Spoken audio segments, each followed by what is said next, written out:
Good morning guys, my name is Pankaj Parashar. Pankaj coaching centre, Ramnagar, Shastri Nagar, Jaipur से मैं आप सभी का यहाँ पर वेलकम करता हूँ। इस टॉपिक में मैं आपके सामने एक ऐसा टॉपिक लेने जा रहा हूँ जो टॉपिक एसएससी, बैंक, चाहे किसी भी गवर्नमेंट कंपटीशन का आप तैयारी करो, चाहे ग्रुप डी हो या फिर आपका हाई कोर्ट हो, ये टॉपिक सब में बेसिकली आता ही आता है। क्योंकि इस टॉपिक को अपन रूट ऑफ इंग्लिश भी कह सकते हैं। इस टॉपिक का नाम है errors. Group D, high court, जो भी आप कंपटीशन की तैयारी करते हो वहां ये टॉपिक आता है। और इसमें बच्चे बहुत गलतियां करते हैं क्योंकि इसका नाम ही क्या है, गलतियां, अशुद्धियां। यदि ये टॉपिक आपका क्लियर नहीं है तो आप 100% है अपनी इंग्लिश की फाउंडेशन को, नींव को बिल्कुल भी स्ट्रॉन्ग नहीं कर सकते हैं। तो सबसे पहले मैं इस टॉपिक पर ही अटैक करूंगा। सबसे पहले मैं इस टॉपिक को ही आपको क्लियर करूंगा। बेसिकली आप सभी जानते हैं कि एरर जो टॉपिक होता है वो पार्ट्स ऑफ स्पीच का होता है। पार्ट्स ऑफ स्पीच का टॉपिक होता है और इसमें 9 टॉपिक होते हैं। 9 और 9 टॉपिक के लिए मैं आपको एक फॉर्मूला बता रहा हूं। यहां पर आप इस फॉर्मूले का यूज करें जिसका नाम है व्हेन का पाप। व्हेन, वी का मतलब होता है वर्ब, ई का मतलब होता है एक्सक्लेमेटरी और एन का मतलब होता है नाउन, सी का मतलब होता है कंजक्शन, ए का मतलब होता है आर्टिकल, पी का मतलब होता है प्रीपोजिशन, ए का मतलब होता है एडवर्ब, ए का मतलब होता है एडजेक्टिव और एक पी का मतलब होता है प्रोनाउन। ओके डियर फ्रेंड्स, तो ये आपके 9 टॉपिक होते हैं पार्ट्स ऑफ स्पीच में। यहां पर मैं आपको स्क्रीन को थोड़ा सा मिनिमाइज कर देता हूं, एक बार आप देख सकते हो। ये टॉपिक आपका एरर्स का है। लिसन मी, यदि आपने इस टॉपिक को क्लियर कर लिया अच्छे से, यदि आपने इस टॉपिक को समझ लिया तो 100% मानना कि ऐसा कोई एग्जाम नहीं होगा गवर्नमेंट का जिसे आप क्लियर नहीं कर सकते फर्स्ट अटेम्प्ट में। क्योंकि सबसे ज्यादा क्वेश्चन एरर्स के पूछे जाते हैं, अशुद्धियां। और इस टॉपिक के लिए आपको सबसे ज्यादा फोकस करना पड़ेगा ये जो 9 टॉपिक हैं इनके ऊपर, क्योंकि ये 9 टॉपिक ही इस टॉपिक की जान है। व्हेन का पाप, ये इसका फॉर्मूला याद कर लो। Verb, exclamatory, noun, conjunction, article, preposition, adverb, adjective और प्रोनाउन। अब सबसे पहले हमें इस टॉपिक में लेके चलना पड़ेगा नाउन का टॉपिक। नाउन क्या होती है, सभी बच्चे ध्यान से देखें। नाउन को हम लोग कहते हैं संज्ञा। और ध्यान रखना, इंग्लिश जो है ना वो शुरुआत ही नाउन से होती है। नाउन से छोटा कोई टॉपिक नहीं होता, ये समझ लीजिए आप। जैसे बच्चे की उम्र होती है ना क्लास में बैठने की 3 साल, 3.25 साल, ऐसे ही नाउन का वो टॉपिक है जहां से आप इंग्लिश में परफेक्ट होने का आपका रास्ता मिलता है। तो नाउन को अपन संज्ञा कहते हैं। इसकी डेफिनेशन क्या होती है बेसिकली तो आप जानते हो, पर मैं आपको इतना बता देता हूं। नाउन इस दुनिया की हर चीज को अपन नाउन कहते हैं। यानी कि whatever you are watching in this world, आप जिस चीज को भी आप छू सकते हो यानी कि कंक्रीट, और जिस चीज को भी आप नहीं छू सकते यानी कि एब्स्ट्रैक्ट, वो सारी चीजें आपकी नाउन है। आप ये समझ लो कि इस दुनिया में आपको ऐसी कोई चीज नहीं है जो नाउन नहीं हो। इसलिए इसका एक छोटा सा सिंपल हो जाता है डेफिनेशन कि everything in this world is a noun. ये इसकी डेफिनेशन आप समझ सकते हो, is a noun. Everything in this world is a noun. और या फिर आपने जो बेसिकली पढ़ी है, the name of place, the name of person, place, thing, etc is called a noun. Okay, तो नाउन की परिभाषा को आपको ज्यादा दिमाग में नहीं रखना। नाउन की डेफिनेशन क्या है कि जो कुछ भी दिख रहा है, जो कुछ भी आप सोच रहे हो, जो कुछ भी आप छू रहे हो, जिस किसी भी चीज को आप टच कर सकते हो, वो सब नाउन है। तो यहाँ पे मैंने नाउन की डेफिनेशन 2 प्रकार से बता दी है। एवरीथिंग इज नाउन, एक ये भी सही है, the name of person, place, thing, ये भी सही है। नाउन को हम डिवाइड करते हैं 2 टाइप्स में, एक काउंटेबल नाउन है और एक अनकाउंटेबल नाउन है। काउंटेबल नाउन और अनकाउंटेबल नाउन, इन दोनों के बीच में डिफरेंस यही होता है कि काउंटेबल नाउन में बेसिकली पीछे हम एस का यूज कर सकते हैं और अनकाउंटेबल में हम बेसिकली एस का यूज नहीं कर सकते हैं, जैसे बॉयज, गर्ल्स, जैसे वाटर, ऑयल। अब यहां पर देखने वाली चीजें ये है कि ऐसे कुछ वर्ड्स होते हैं जो आपको काउंटेबल और अनकाउंटेबल के बारे में डिफरेंस बताते हैं। जैसे कि सबसे पहले मैं एक फॉर्मूला आपके सामने लेता हूं, उस फॉर्मूले को देखो। दंगल में आमिर ने पी के फेफड़े खराब किए, राइट। दंगल में आमिर ने पी के फेफड़े खराब किए, ये जितने भी आपको मैंने सामने वर्ड्स बताए ये बेसिकली अनकाउंटेबल यूजेस होते हैं, अनकाउंटेबल नाउन में यूज होते हैं। और अनकाउंटेबल नाउन में आपको सिंगुलर वर्ब का यूज करना होता है, सिंगुलर वर्ब का। जैसे मैंने अभी आपको बताया दंगल में आमिर ने, तो दंगल की फुल फॉर्म क्या है? डस्ट, न्यूज, गार्बेज, लगेज, आमिर, advice, machinery, information, rubbish, poetry, knowledge, and finally फेफड़े। फर्नीचर, एविडेंस, फ्यूल, ड्रेन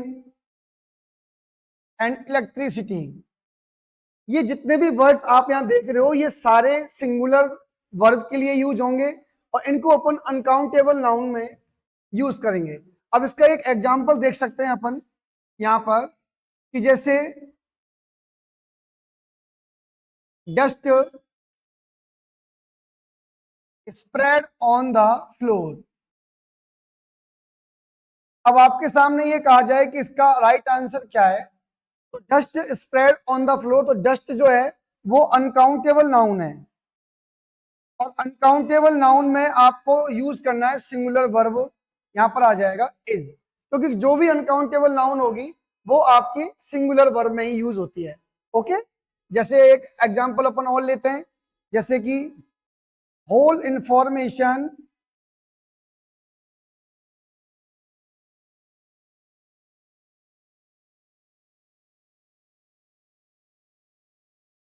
तो होल इंफॉर्मेशन, इंफॉर्मेशन कैसा वर्ड है? इंफॉर्मेशन एक अनकाउंटेबल वर्ड है और इसका जो आंसर आएगा वो आएगा सिंगुलर वर्ब में यानी कि इज। यहां पर ये जितने भी आपके सामने वर्ड लिखे हुए हैं आप इन्हें देख सकते हैं स्क्रीन पर कि यहां पर दंगल में आमिर ने पी के फेफड़े खराब किए, ये इसका एक बेसिक फॉर्मूला है। और ये जो dust, news, garbage, luggage, advice, machinery, information, rubbish, poetry, knowledge, furniture, evidence, fuel, drain और इलेक्ट्रिसिटी, ये जितने भी वर्ड्स आप देख रहे हो ये सारे वर्ड्स आपके अनकाउंटेबल नाउन में आते हैं और अनकाउंटेबल नाउन जो होती है उसके लिए सिंगुलर वर्ब यूज होती है। ये टॉपिक आपका पूरा एरर्स का टॉपिक है और एरर्स के टॉपिक में आपको ये पता होना चाहिए कि गलतियां कहां होती हैं। एक एग्जांपल इसमें और देखते हैं अपन, फर्नीचर। फर्नीचर, माय फर्नीचर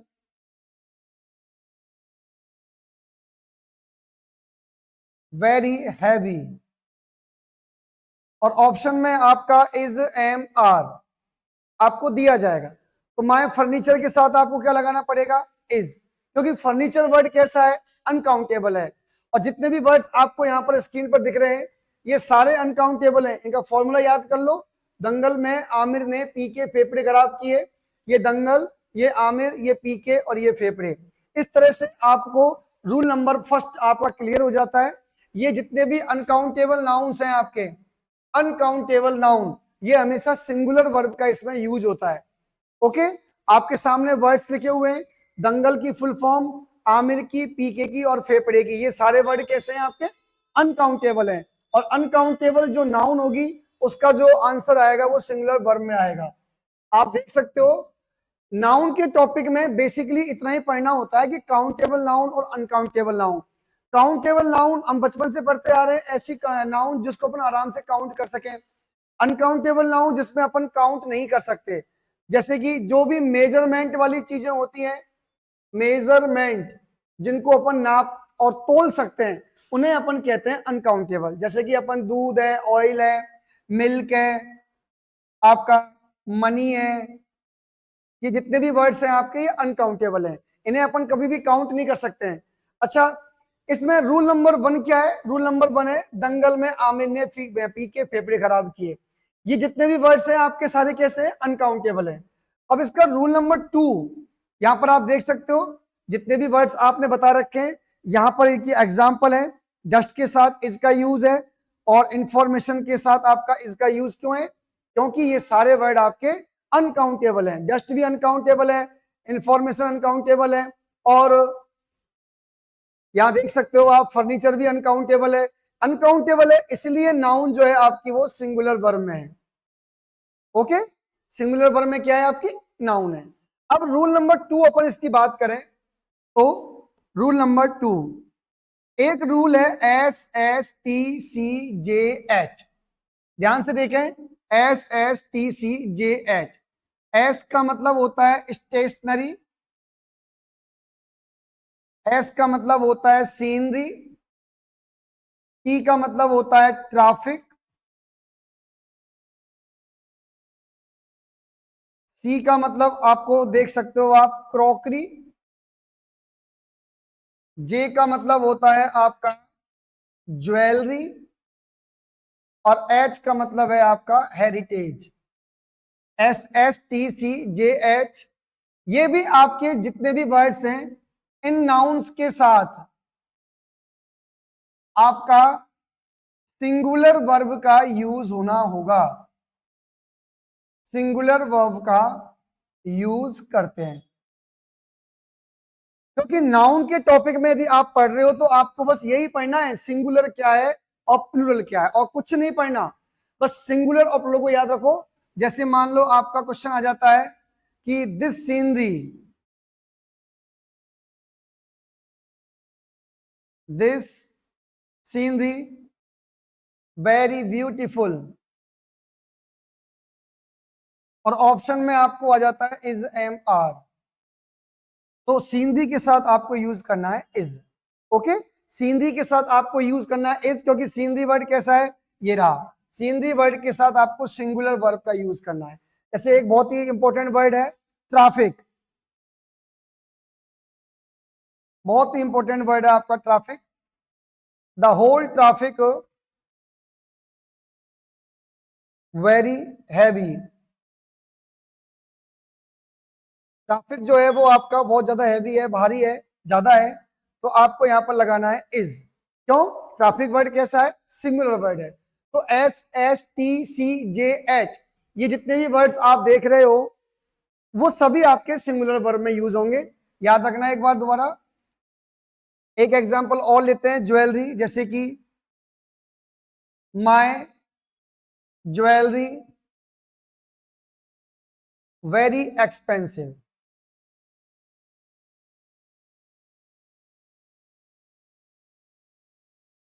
अब ज्वेलरी वर्ड कैसा है? सिंगुलर है, आपको यहां इज लगाना पड़ेगा। तो रूल नंबर 2 भी क्या हो गया? SSTCJH, stationery, scenery, traffic, crockery, jewellery, heritage. Stationery, scenery, traffic, crockery, आप जानते हो चीनी मिट्टी के जो बर्तन होते हैं। ट्रैफिक, सीनरी का मतलब दृश्य होता है। स्टेशनरी का मतलब क्या होता है? लिखने की सामग्रियां होती हैं, कॉपी पेन वगैरह। ज्वेलरी और हेरिटेज, हेरिटेज का मतलब विरासत। और ये सभी वर्ड्स है ना आपके सिंगुलर के साथ यूज होंगे। अब रूल नंबर 3 की अपन बात करें, एक बात ध्यान रखो, रूल नंबर 3 कहता है GDS। GDS का मतलब होता है गेम, डिजीज और आपका सब्जेक्ट। गेम, डिजीज और सब्जेक्ट जो है आपके, ये सारे आपके सिंगुलर वर्ब में यूज होंगे। ये सभी सिंगुलर वर्ब में यूज होते हैं। ओके, तो जैसे मैं आपसे बात करता हूं, जैसे cricket, cricket popular in India. आप देख सकते हो क्रिकेट पॉपुलर इन इंडिया, और ऑप्शन में आपके यहां पर आ रहा है इज एम आर। तो क्रिकेट वर्ड कैसा हो गया?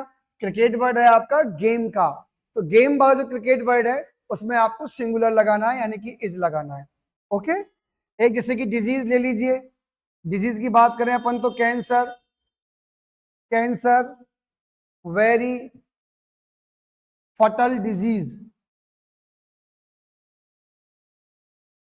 कैंसर एक बहुत ही घातक बीमारी है। तो कैंसर के लिए आपको क्या यूज करना है? इसका यूज करना है। क्यों? क्योंकि कैंसर एक डिजीज है। और ऐसे ही आप इसमें सब्जेक्ट ले सकते हो, सब्जेक्ट जैसे कि इंग्लिश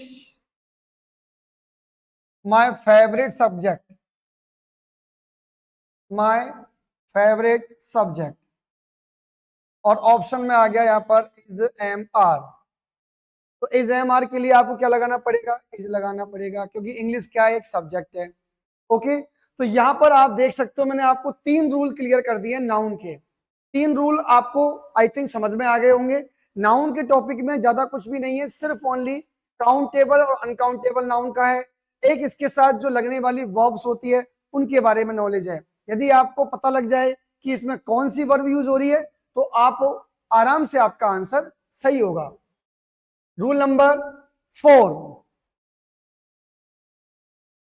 रूल नंबर 4 ये है कि आपने देखा होगा एक वर्ड होता है ए नंबर, और एक वर्ड होता है द नंबर।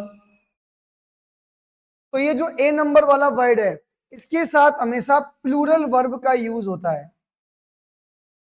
प्लूरल वर्ब का यूज होता है। और द नंबर के साथ होता है सिंगुलर वर्ब का यूज।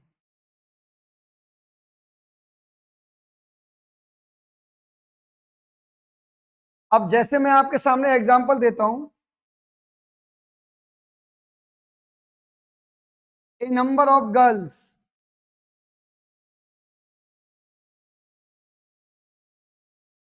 प्लेइंग क्रिकेट, और ऑप्शन में इज एम आर। अब आप देख सकते हो ए नंबर ऑफ गर्ल्स, बहुत सारी गर्ल्स प्लेइंग क्रिकेट, क्रिकेट खेल रही हैं। तो आपको पता है ए नंबर के साथ हमेशा प्लूरल वर्ब आता है। प्लूरल वर्ब की ये पहचान होती है कि उस वर्ब में कभी एस नहीं आता है। तो जैसे यहाँ पर इज एम आर में से आर इसका क्या हो गया? आंसर हो गया, क्योंकि इज में एस आ रहा है तो सिंगुलर है। एम तो फिक्स होता है, आई के लिए आता है, और आर हो गया। और यदि ये द नंबर होता तो जैसे the number of girls playing cricket, और ऑप्शन में है इज एम आर, तो द नंबर के लिए क्या आएगा? आपका इज आएगा। ओके, क्योंकि द नंबर के साथ हमेशा सिंगुलर आता है। तो सिंगुलर हो या प्लूरल हो, आपको रूल यानी कि जो कंसेप्ट है वो क्लियर रखना है। बहुत ही सिंपल तरीका है, कोई भी डाउट नहीं होना चाहिए आपको। I think any problem? A number के साथ प्लूरल वर्ब आएगी, और द नंबर के साथ सिंगुलर वर्ब का यूज होगा। नाउन के फैक्टर जो होते हैं वो 5 होते हैं, 5। पी सी सी की मां। इसका आप ये भी कह सकते हो कि पीसीसी, पीसीसी में आओ। देखो आप, पीसीसी में आओ, तो ये हो गए 5। पीसीसी पंकज कोचिंग सेंटर में आओ। ओके, अब इसमें अपन बात करते हैं, तो पी का मतलब होता है प्रॉपर नाउन, सी का मतलब होता है कॉमन नाउन, सी का मतलब होता है कलेक्टिव नाउन, एम का मतलब होता है मटेरियल नाउन, और ए का मतलब होता है एब्स्ट्रैक्ट नाउन। ओके, कैसे भी याद कर लो, पीसीसी माँ या पीसीसी में आओ। अब ये हो गया आपका नाउन का 5 टाइप, पीसीसी। अब प्रॉपर नाउन क्या होता है बेटा? प्रॉपर नाउन में किसी का नेम होता है। नेम जैसे मैं आपसे बात करूं, राम, गीता, मोनिका, हिमालया, ये सब एक नाम है। अच्छा, कॉमन नाउन क्या होता है? कॉमन नाउन होता है किसका नाम। अच्छा तो बताइए, राम किसका नाम है? बॉय का है। गीता किसका नाम है? गर्ल का है। मोनिका भी गर्ल का है। हिमालय क्या है? माउंटेन है। यानी कि नाम वो किसका है। जैसे मैंने यहां बोला गंगा, गंगा क्या है? एक नदी है ना, तो ये रिवर इसमें आ जाएगा। आगे बात समझ में? जिसका भी नाम है वो क्या है आपको यहां बताना पड़ेगा। कलेक्टिव नाउन क्या होता है? मोर देन वन, यानी कि एक से ज्यादा। जैसे मैं आपसे बोलूं बंच, बंच का मतलब गुच्छा। आर्मी, जैसे मैं बोलूं पुलिस, जैसे मैं बोलूं आपको हर्ड, तो ये सारे वर्ड क्या है? ये कलेक्टिव है, क्योंकि इनमें सब में एक से ज्यादा। हर्ड का मतलब होता है जानवरों का झुंड। मटेरियल का मतलब क्या होता है? भाव, सॉरी, पदार्थ। जैसे गोल्ड, जैसे सिल्वर ना, जैसे आपका ऑयल हो गया, जैसे आपका मेटल, जितने भी होते हैं वो सारे इसमें आ गए हैं। और एब्स्ट्रैक्ट नाउन का मतलब होता है बेटा भाव। भाव का मतलब होता है अच्छा और बुरा, जैसे गुडनेस, भलाई होता है इसका मतलब। हार्मनेस, नुकसान होता है इसका मतलब कि अच्छी बातें और बुरी बातें जितनी भी होती है ना, वो सब एब्स्ट्रैक्ट नाउन में आती है। जैसे ईमानदारी, ऑनेस्टी, जैसे बेईमानी, डिसऑनेस्टी, डिसऑनेस्टी। तो यहां पे मैंने आपको नाउन 5 प्रकार के बताए। Proper noun, common noun, collective noun, material noun और एब्स्ट्रैक्ट नाउन। ओके गाइस, मैं आपको आज गवर्नमेंट जॉब के रिगार्डिंग और अपनी कोचिंग के रिगार्डिंग कुछ बातें बताऊंगा जो बहुत ही इंपॉर्टेंट है। आप सभी ध्यान से सुने। पंकज कोचिंग सेंटर रामनगर, शास्त्री नगर, जयपुर में एकमात्र ऐसा कोचिंग सेंटर है जहां पर एजुकेशन के फील्ड में हर काम किया जाता है। SSC, bank, gram sevak, patwari, Rajasthan police, Delhi police, group D, LDC, जितनी भी सारी गवर्नमेंट वैकेंसीज हैं वहां पर हम लोग बहुत ही अच्छे प्लेटफॉर्म पर आपको एजुकेशन देने का काम कर रहे हैं। ऑनलाइन क्लासेज हो या ऑफलाइन क्लासेज हो, हमारी फैकल्टीज आपको हर तरह से अवेलेबल रहेगी। सबसे पहले तो मैं अपने आप को इंट्रोड्यूस कर देता हूँ। मेरा नाम पंकज पाराशर है, इंग्लिश लेक्चरर हूँ मैं। और सबसे पहले मैं आपको ये बता देता हूँ कि ऐसा कोई टॉपिक, ऐसा कोई कंसेप्ट आपका नहीं होगा जो हम आपको ऑनलाइन या ऑफलाइन प्लेटफॉर्म पर अवेलेबल नहीं करवा पाएंगे। 10 से 12 साल से मैं कंटिन्यू एसएससी और बैंकिंग के बैच ले रहा हूँ। कई सारे बच्चों का सिलेक्शन हमारे हाथों से, हमारी कोचिंग के द्वारा हो चुका है। बस मैं आपसे यही कहता हूं कि एक बार आप रामनगर, शास्त्री नगर, जयपुर में एक बार आप आओ, पंकज कोचिंग में क्लासेस देखें आप एक बार। और क्लासेस देखने के बाद डिसाइड करें कि आपको बेटर मिलता है या बेस्ट मिलता है। बेटर नहीं, मैं आपको कह रहा हूं 100% आपको बेस्ट मिलेगा। हमारे कंसेप्चुअल स्टडी देखिए, हम हमारे पढ़ाने का तरीका देखिए, और हमारे जो नोट्स होते हैं, जो आप कह सकते हो कि बेहतरीन नोट्स हैं, जिनमें आपको ट्रिक्स मिलेंगी, जिनमें आपको कंसेप्चुअल एग्जाम्पल्स तक मिलेंगे। और उन चीजों को आप एक बार स्टडी करें, मैच करें, और जितने भी अपने इंस्टीट्यूट हैं उनसे देखें एक बार आप कि कहां से आपको बेटर मिलेगा। 100% आपको बेटर मिलेगा, ये मेरी गारंटी है। अब यहाँ के जो स्टाफ मेंबर्स हैं मैं उनके बारे में आपको बता देता हूँ। अपने यहाँ पर लगभग ऑल जो फैकल्टीज हैं, चाहे जीके की हैं, चाहे आपके मैथ्स की हैं, रीजनिंग की हैं, हिंदी और संस्कृत की है, सभी फैकल्टी 10-12 साल एक्सपीरियंस होल्डर है, जिन्होंने अपने इस फील्ड में अपना बेहतरीन योगदान दिया है। युवराज जी पारासर सर डायरेक्टर हैं, उनका बेहतरीन मैनेजमेंट है। आप उनको भी देखिए एक बार कि किस तरह से बच्चों के लिए अवेलेबल रहती हैं ऑनलाइन क्लासेज, ऑफलाइन क्लासेज। तो ये सभी चीजें मैं आपको इसलिए बता रहा हूँ क्योंकि कई सारे बच्चे हमसे टच में नहीं है, और जो बच्चे टच में हैं वो हमें अच्छे से जानते हैं, लेकिन जो टच में नहीं है उन तक हमारी आवाज ये पहुंचे। तो एक बार आप पंकज कोचिंग सेंटर में आप आके देखिए। रामनगर, शास्त्री नगर में आपको गूगल पे भी मिलेगा, वेबसाइट भी आपकी बनी हुई है, आप वहां से भी इसको देख सकते हैं। मोबाइल नंबर, हमारे यहाँ क्लासेज, ऑनलाइन ऑफलाइन जो भी आपका प्लेटफॉर्म है वो आपको सब कुछ अवेलेबल होगा। बेहतरीन नोट्स अवेलेबल होंगे। बस मैं आपसे ये कहना चाहता हूं कि यदि आप गवर्नमेंट जॉब की तैयारी कर रहे हो तो एक बार आकर के आप क्लासेज जरूर देखिए। मैं इसलिए नहीं कि भाई स्टूडेंट्स को, बस एक बार ये कि देखो, पढ़ाना एक अलग चीज होता है और स्टूडेंट का समझ में आना एक अलग चीज होता है। यदि आप लोग अच्छा पढ़ा रहे हो, बच्चों को समझ में नहीं आ रहा, इसका मतलब है कि वो पढ़ाई अच्छी नहीं है। लेकिन एसएससी बैंक आप जानते हो इंडिया लेवल का, सेंट्रल लेवल का एग्जाम होता है। अब इतने बड़े एग्जाम पर एक्सपीरियंस्ड फैकल्टी का होना बहुत जरूरी होता है, जिन्होंने 10 से 12 साल इस फील्ड में सरवाइव किया है। हम इस फील्ड में लगातार 10-12 साल से सरवाइव कर रहे हैं और बहुत सारे बच्चों का सिलेक्शन हमारे यहाँ से हो चुका है।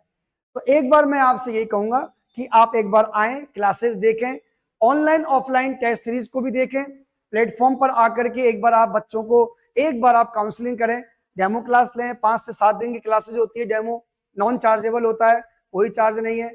और हमारी फैकल्टीज, एक्सपीरियंस फैकल्टी से एक बार आप रूबरू हो। बस मैं यही कहना चाहता हूं कि पीसीसी यानी कि पंकज कोचिंग सेंटर, शास्त्री नगर, रामनगर में एक बार आकर के आप बच्चों को, सभी बच्चों को आए और एक बार टीचर्स को देखें, उनके पढ़ाने का तरीका देखें। ओके, धन्यवाद।